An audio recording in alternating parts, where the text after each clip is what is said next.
Before we begin, I'm going to go ahead, Mr. Brock. Go ahead on a point of order. Thank you, Chair. Given the nature of the anticipated evidence and the controversy surrounding it, I will be requesting that both witnesses be sworn or affirmed to tell the truth. Okay, thank you, Mr. Brock. So you're moving a motion to have the witnesses swear an oath or affirm. Okay, so any objection to that, Mr. Nackby? Go ahead. Thanks, Chair. I will object to this. We've had this conversation before in other committees with Mr. Brock on the other side asking for something similar, and I've always made the point that that's not the practice. In parliamentary committees, it is assumed that all witnesses are going to be telling the truth. This is not required by the standing orders either, and I think it sets a dangerous precedent, and I think it really undermines the witnesses in terms of that they somehow will not be sharing the truth if they are not sworn and affirmed. And so I request that this motion be denied. Thank you. Okay, thank you. Just for clarification's sake, to Mr. Brock, you did move this on a point of order, so I'm gonna. You can't move it on a point of order. I've been notified by the clerk on that. I see that we have no consensus on this. I do see Mr. Fisher's hand.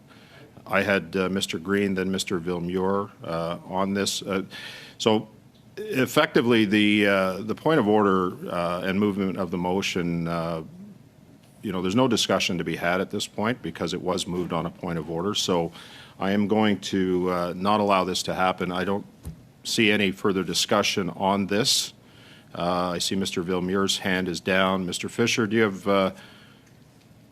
Okay. I was going to say exactly what you said, Mr. Chair. Thank you. Thank you. So we're going to go to 6-minute rounds, and we're going to start with Mr. Barrett. Mr. Barrett, go ahead, please. Mr. Anderson, who's Randy?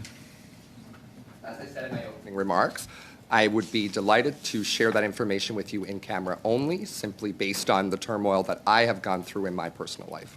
Sir, that's not how this works. You're obligated to provide fulsome answers to the committee. I'm going to ask you again, who's Randy? Randy, as I said in my opening statement, was an autocorrect. Okay. Who are Shauna and Felix at Global Health Imports? Shauna Parker was in our shipping department. Felix was the account manager for the Quebec government. In 2022, who were the partners at GHI? In September, Federal Corporate Registries in September of 2021 was registered as me, provincially registered. It was both myself and Minister Boissonnault. According to text messages we have from you from September 6, 2022, Randy and Felix were to have a partner vote on a wire transfer to your business. It says, quote, "So we are game tomorrow," or "What do we expect will be the delay tomorrow? I am sending email to Randy and Felix right now, but I know if I send this and we miss tomorrow, it will be done. They will have a partner vote on this." End quote. A partner vote on a multi-million-dollar deal. That Randy is not an autocorrect. That's Randy Boissonnault, correct? No, Mr. Chair, I respect the question. However, Global Health, we had two companies, Global Health Imports and Global Healthcare Solutions. Okay, so how many Randys at GHI have ever participated in partner votes? Global Health Imports up until September of 2021 was Mr. Boissonnault. And then you replaced him with another Randy. As I've told you, it was an autocorrect for another company, and I would certainly share that with you if you would like to go in camera. Not Global Health Imports. If you're referring to an ongoing text message that was sent by Global News from the Gowie Group, which is where I'm assuming this is where this is going, the Gowie Group had a contract in place with Global Health Imports and Global Healthcare Solutions. So another text message from you says, "Sorry, I'm very confused. I updated Randy, Shauna, Felix, and our CFO. Yikes. OMG, this lady has me crazy." End quote.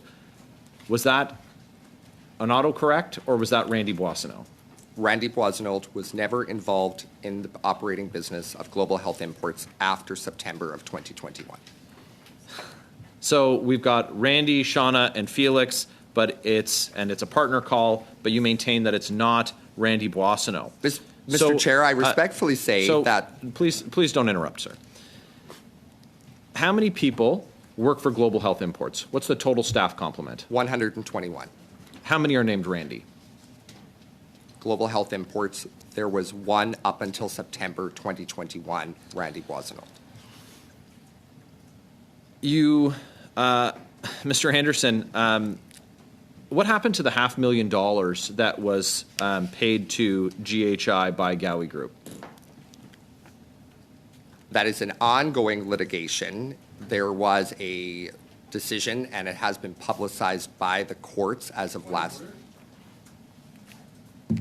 Okay, I stopped the clock. Go ahead, Mr. Green. On the I point. say this for respect of the witness. It might be helpful, Mr. Chair, if you apprise the witness of what his privileges are in this committee in terms of what can and can't be used against him, so that he can answer the committee in a full way without having to kind of rely on the civil litigation. But if it's my understanding through you, sir, to the clerk or whomever wants to clarify, that he also assumes privilege when testifying here.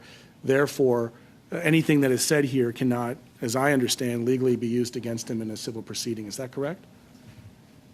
Yeah, Mr. Green, I was actually going to intervene shortly on this and remind Mr. Anderson that he is in front of a parliamentary committee, that the full privileges are applied to him as they are to members with respect to parliamentary privilege, and that Mr. Anderson does have an obligation to answer, to the best of his ability, the questions that are being asked by committee members. And so, sir, I'm going to ask that you respect as equally the privileges of members to ask these committees and your obligation to answer them with an understanding that you are protected by parliamentary privilege. So I am going to continue the clock, and I want to thank you, Mr. Green, for that intervention. Mr. Barrett, you have 2 minutes and 31 seconds. Go ahead, please.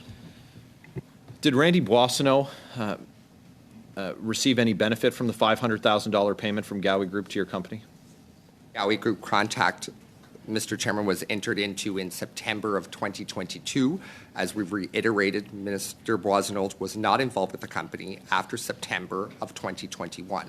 In 2022, where was GHI's office? It was in Edmonton, is that correct? We had two offices. And where were they? Edmonton and Brossard, Quebec. So texts from you on September 8th, 2022 say, sorry to be an annoyance. I have them all on me. Everyone is in the office and asking, everyone being Randy, Shauna, and Felix. Is that right? Who is everyone that was on you in respect to that text message? In September of 2022, we had a vandalism which the Edmonton City Police were involved with at 3:42 in the morning, and there was a break and enter and an arson in our facility. So I just need to know, who was everyone? Is it Randy, Sean, and Felix? No, it was all employees that worked in the building. Okay. The text goes on to say, I have Felix walking in and Shauna every 15 minutes. And that's in this text message. Was Randy there in Edmonton? No. The text continues and says, calling Randy now to advise. Randy was he the principal? Is that why Randy needed to be made aware? You're referring to a text message, Mr. Chairman, for 2022. Randy Boissonnault, I have not spoken to in 2022. Okay. Nor on text message, which he supplied his text messages to the Ethics Commissioner, which has ruled we haven't spoken. So let's put it this way. September 6th, 2022, where you say you need to update Randy on a wire transfer because the West Coast is closing in 7 minutes, and Randy is in the Vancouver office. Do you know what Randy was in Vancouver on September 6, 2022? Well, it was Liberal Cabinet Minister Randy Boissonnault in Vancouver at a cabinet retreat. So you say it's an autocorrect. That's quite the autocorrect, sir. Mr. Chairman, I resent the fact that the member is making an accusation against me. I'm not making an accusation. I'm showing you and reading your text. Mr. Cooper, if you're you. allowed to ask a question, I should be able to answer. Just do so honestly. We're past the time, Mr. Barrett. Thank you.